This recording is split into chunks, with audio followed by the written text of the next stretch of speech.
How y'all doing? I'm doing all right. I got a request from the lovely Marsha to show my creative journaling process, to give some tips on how to not get overwhelmed and stay motivated with it. So what I'll do is I'll give my basic tips. I'll show some of the products I use, and then I will show you my process for how I work in my journals. The first thing you have to remember is you need to love each step of the way. You need to love the journal you're working in. You need to love the pens you're using, the watercolors if you're using them. All of that you need to love so that you're more inclined to come back to it. The next thing you need to do is you need to embrace your shortcomings. I am crap at watercolors. My handwriting is atrocious, and I have very limited time. However, I insist that I draw, that I watercolor, and that I handwrite my journal entries. And because this creativeness, it's you, and you're putting it on paper. And so you need to embrace all those parts of yourself and just accept them and love it and just go for it, okay? So there's all different kinds of notebooks that you can use based on what you want to use as your mediums. You know, you're going to have to, if you're going to use a lot of ephemera and things like that, you need to have a journal, something like this. We'll take this Vivid Scribbles, we'll take a lot of ephemera. It makes it quite large, but the spine can handle it. This, however, cannot handle watercolor, so there's no watercolor in here. And so I got a journal where I could start watercoloring in it. A book like this, if you are going to be really, really hard on your book, you're probably not going to want to get a pretty one like this. You're going to want to have something like this that you can decorate. If you get these composition notebooks, they're relatively inexpensive, and you can glue 2 pages together, or you can, tape 2 pages together, and they will take watercolor and stuff like that. But you can totally demolish this book and not feel bad about it because, it didn't cost you near as much as, something like this with, gilded edges. If you are going to do mostly painting and things like that, charcoal, stuff like that, then thinking about maybe getting a artist notebook would be a good idea for you. So just think about, what you intend to use as your medium, and make sure that the books you get can take and handle that sort of thing. Now, I myself work in 3 different journals. I have my daily creative journal, which is where I put daily entries for every day. And I just want to say that daily doesn't have to mean daily. There is an entry for every single day, but I cannot work on it daily. So what I do is I have a B6ology here, and what I do is every day I write down what I did every day, and it's not so specific as in I went to the toilet, but it is like I ran this errand, I went to the post office, we had this for dinner, we did homeschool today, that sort of thing. We played cards after dinner, whatever. That's what I put down. And then I also will record if I have pictures, that I took pictures that day, so that when I do have time to come and work on this, and there will be a journal entry for every single day of the year, I will know if there's pictures and stuff like that on my phone or already printed out, so that I can put them in here. The second journal I have is a creative feelings journal, I guess you can say. So this process that I go through for both of these is the same, except for this one I write my emotions. This is simply my daily log, because I want everybody to be able to read this. I don't want hardly anybody, and if I'm quite honest, just me and my children, I think, who I would ever want to read my journals. My last journal I work in is my tear apart journal. This is strictly for writing. I write down my most intense emotions, especially if I'm having, trauma recall. I will write it down, rip it up, and throw it away, so nobody ever sees that. So that, I like to have a nice cover because not so nice things go in here, but then I rip them up and then they're gone. Okay, so the process for these two kinds of journals is the same, and then I'll show you how I work in those. But what I use in those is I use a lot of pens. I love these Tombow dual end pens. You can use water with these and it looks kind of like watercolor. I have Posca paint pens in a various sundry colors. And then I have some generic pens from, Hobby Lobby. My favorite pens, however, to work with are the Papermate Flares. I usually journal in colored ink. And so I love to journal with these Papermates. However, the current journal I'm in, because I wanted to do watercolor, sucks the ink. So I have been using these Pilot G207s, usually in black ink in those books right now. But when I get out of this one and go to another one, I will be going back to writing my journal entries in color. I also always make sure that I have plenty of pencils, and I really like to use to outline pictures these microns in various sizes, and of course always white gel pens. The next thing I like to use is watercolors, and like I say, I am by no stretch of the imagination an artist, but I'm really getting into using stuff like this on my paper before I journal. This is a new palette I got. I have a couple. This one is Koi, and it has like these really pretty, I'm pointing with the thing over it. That really works well.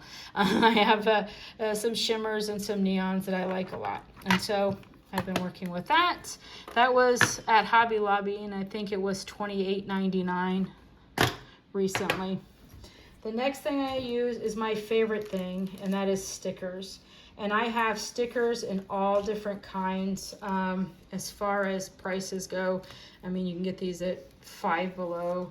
I ordered kawaii stickers off Amazon. I think I got all of these for $8. And then I have all the way up to what I call bougie stickers.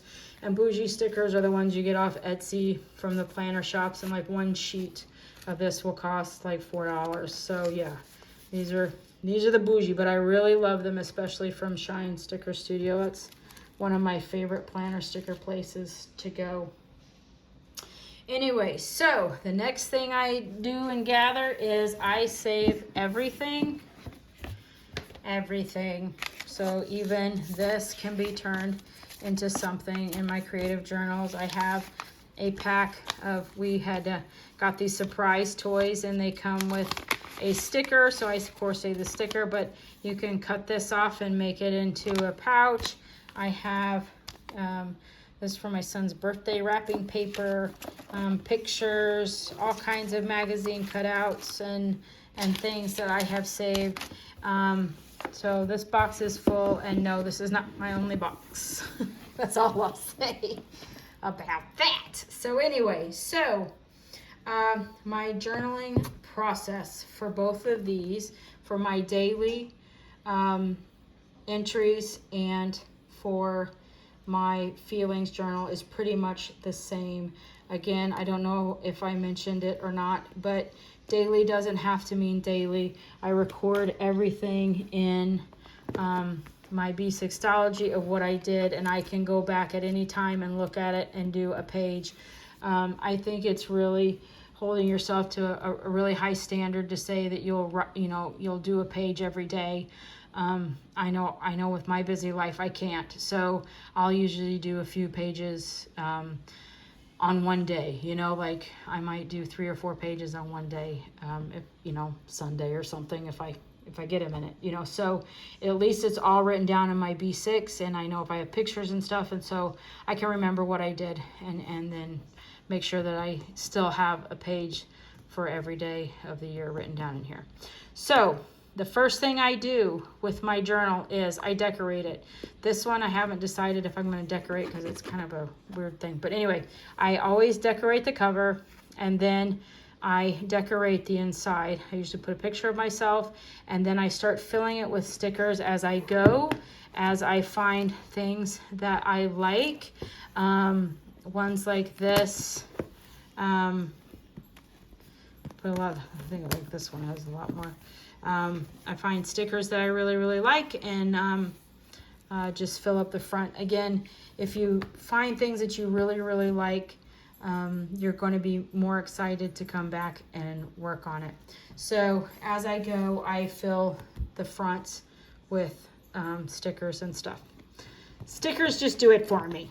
Anyway, so the next thing I do is I decide, okay, for this entry, am I going to watercolor the paper, the background? Am I going to just put in, you know, whatever? What am I going to do? Am I going to paint on it? Yes. Okay, great. The next thing I do is I look in my B6 and I see if I have notated any pictures. Then I find my pictures and I print them out. I have a Canon Selfie 1300, and I also have a Canon Selfie, the little sticker maker. Anyway, so the second thing I do is then I do the background first, then I do the pictures. Then for this journal, which is my daily entry, I like to have stickers and pictures that go with what I'm talking about. When I'm working in this one, the stickers and pictures can go with what I'm talking about, or if I'm just wanting to write, you know, what's going on with my emotions, you know, sometimes I'll put a floral, you know, thing down or whatever, and then I'll write and not really care about, you know, that the stickers and pictures match what's going on. But anyway, so I'll find those, I'll put those in, then I'll journal, and then what I do after that is, after I've journaled what I've done, I decide, okay, can I handle these white spaces? If not, you can see I will fill them in with stickers, with, you know, a border, with little doodles. Sometimes I can handle it like with this one because I thought that was really pretty with the background. Other times I can't, and so, you know, I do like that. I just draw it in. I decide if I'm going to draw anything on the picture also at the same time that I do decide if I have any pictures that I'm going to print off. I'll decide if I'm going to draw. I don't draw very often because I hate the way I draw, but again, like I say, I make myself, because we're embracing that part of ourselves, because it's me. This is my ability, and so I'm recording it, you know. So that is pretty much all I do in those journals. It keeps it very simple. I just decide the background, I print out pictures, I draw or paint, fill it with stickers and my journaling, and call it good. I just think it's really important that you really enjoy the process. And so if you like the journal you're working in, if you like looking at it, if you like the paper, if you like the way it takes the medium you're working on, and if you like the medium, you're going to be more inclined to work on it. And also, when you take the pressure off of having to do it every day, you also get more inclined to do it. It doesn't get so overwhelming by having to feel like you have to do it every day. Like I say, a few times a week, I'll do a couple pages at a time, and that works for me. But anyway, so those are my tips. That's what I do.